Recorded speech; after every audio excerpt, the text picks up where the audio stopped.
Ayos to.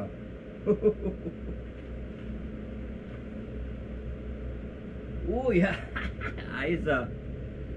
Okay to. Narinig nyo dun sa ano, dun sa mga events na pinupuntahan nyo, ano sabi?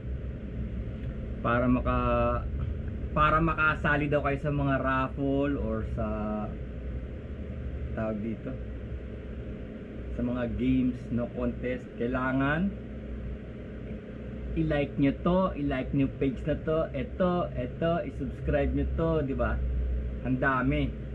So parang pwersahan, no? Tapos magre-react yung mga tao, sabi ng mga ano, vloggers na maraming followers. Bakit meron akong 500,000 na ano, na followers, tapos ang reactor ko 5-10 lang, no? Yun ang dahilan nun. Kasi pwersahan yung ano, pwersahan yung pagpa-follow, like and subscribe. Kaya yun ang kapalit nun.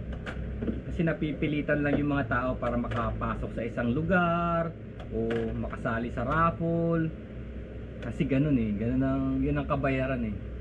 Kaya pag ano, hindi rin sila ano sa'yo, susunod sa'yo. Iaano ka lang nila nun, yung isa silent ka, no? So ikaw, feeling mo marami kang followers, pero actually wala naman talagang susunod. Ito pa eh, no? Naalala niyo yung parang joke nung time namin, siguro nung time namin, gino-joke namin yun eh. Sabi, nung una gusto mo ng trabaho, ngayon binigyan kita ng trabaho, gusto mo pa ng sweldo, no? So yun, yung joke namin yun eh, siguro 20 years back, joke namin yun eh. Sabi niya, tawa kami ng tawa eh, trabaho lang daw ang gusto mo, tapos ngayon humingi ka ng sweldo. Pero ngayong year na to, 20 years after, parang nangyayari na. Kaya nga yung art ko eh, yung original art ko is a clown. Kasi nasa mundo na tayo ng circus, no? Circus na. Budulera na mga kaharap mo.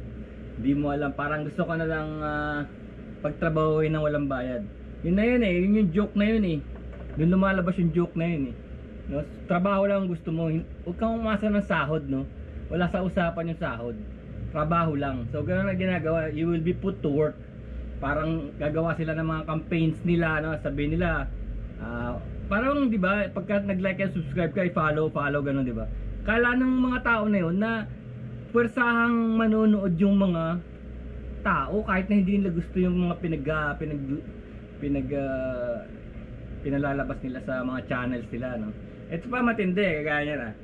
Ang dami ko nakikita eh, kagaya ng sinasabi sa'yo, parang sa clown na nga, no? Parang mga clown na nga mga kausap mo ngayon, no? Yung logo competition, logo competition, paggawa ng logo, meron silang competition na kanila na yung rights dun sa logo na i-present mo sa kanila.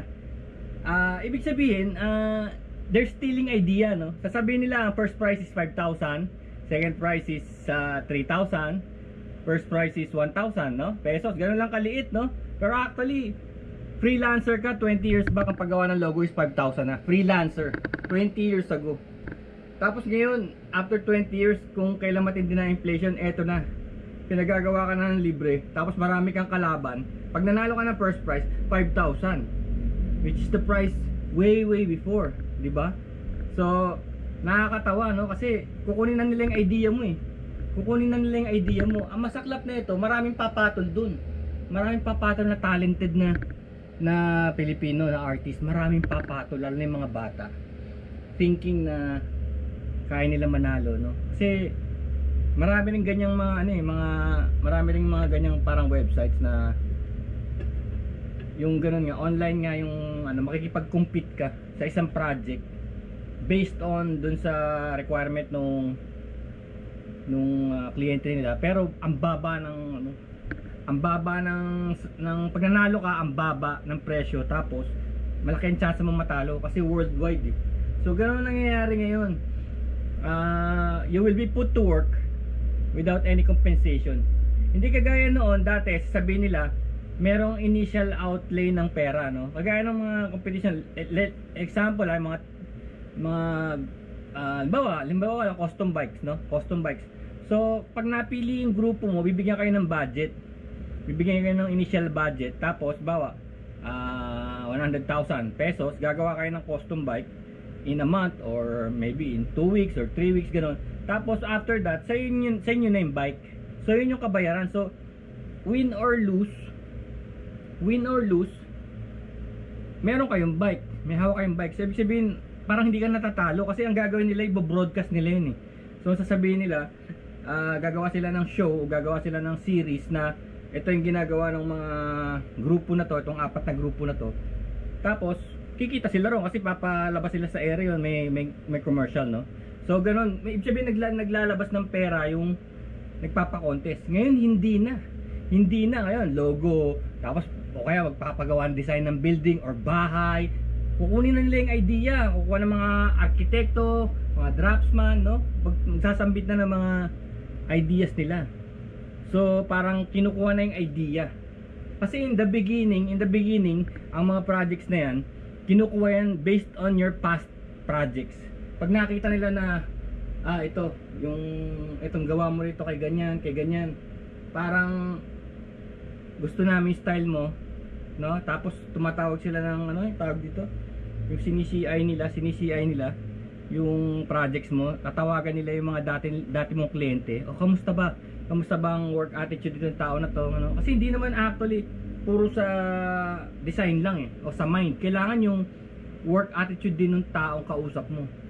Kung talaga bang maganda siyang kausap, on time ba siya, hindi ba siya budulero, hindi tumatakbo, ganon. So part din yun nung pagbibigay ng project sa isang tao. Hindi kagaya ngayon outright. Ngayon meron pa matindi, vlogging competition. Eto na, no? You're on your own, talagang magbablog ka for this company, no? Gastos mo lahat, tapos lalabang ka sa competition. Meron nga, maraming pumapatol. Parang lumalabas nga nito, ano ka lang, tatrabaho ka lang nang walang compensation, no?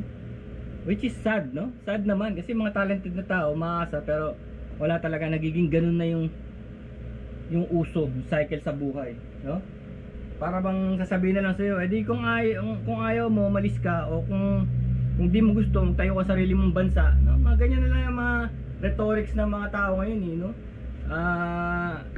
If you can take the heat, get out of the kitchen, no? Pero kawawa yung mga Pilipino kung ganun ang style, no?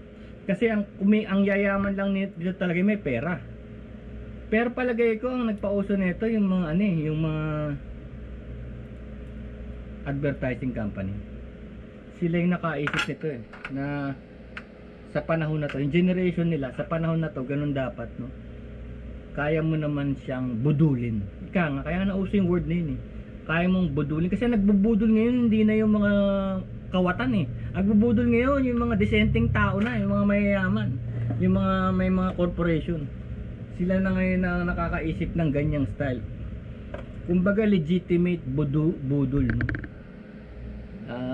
Wala kang mahahabol kasi oras na sinubmit mo yung ideas mo, huli na, no? Meron na silang idea. Ikaw na yung nag-trigger nun, galing na sa utak mo yun, sa iyong creative mind, nakakuha na, di ba?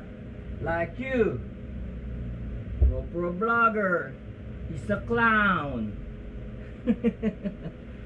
So ingat lang kung payag kayo sa ganyan, kasi ang iniisip ko lang, if you start this way, magiging puro ganyan na trabaho nyo, at mapupustrate kayo na mapupustrate dahil unang-una gumagastos kayo ng overhead, walang bumabalik, no? So nakaka-frustrate lang sa mga upcoming na creative vloggers tsaka yung creative people na hindi nababayaran yung kanilang creativity, lalo na yung experiences, no? So kaso ingat kayo, ito na reality natin, ito na, we are already inside a big circus, no? Kanya-kanya na. Peace.